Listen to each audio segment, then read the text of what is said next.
వరంగల్ జిల్లాకు మంచి రోజులు రానున్నాయని సీఎం కేసీఆర్ చెప్పారు. సమైక్య రాష్ట్రంలో వరంగల్ను పట్టించుకోలేదన్నారు. కాకతీయ కాలువ కింద మొత్తం ఆయకట్టుకు నీరందేలా చర్యలు తీసుకుంటామని చెప్పారు. ఉద్యమంలో ఎన్నికల్లో వరంగల్ ప్రజలు ఎప్పుడూ టీఆర్ఎస్ వెంట ఉన్నారని అన్నారు. భూపాలపల్లిలో కాకతీయ థర్మల్ పవర్ ప్రాజెక్టును జాతికి అంకితం చేశారు సీఎం కేసీఆర్.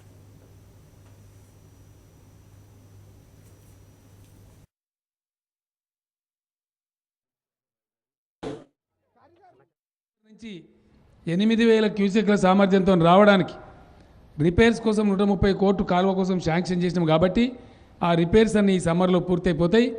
ఒక డీబీఎం కాదు, నేను ఇరిగేషన్ అధికారులకు జిల్లా కలెక్టర్ గారు కూడా మనవి చేస్తూ ఉన్నా, ఖచ్చితంగా కాకతీయ కెనాల్ కింద ఉండేటువంటి మొత్తం డిస్ట్రిబ్యూషన్ సిస్టమ్ను కానీ దాని స్ట్రక్చర్స్ను కానీ ఇమ్మీడియట్గా చూసి అన్నిటికన్నీ రిపేర్ చేసి రైతులకు నీళ్ళు ఇవ్వడానికి సిద్ధంగా ఉంచాలని చెప్పి సందర్భంగా నేను కోరుతా ఉన్నా.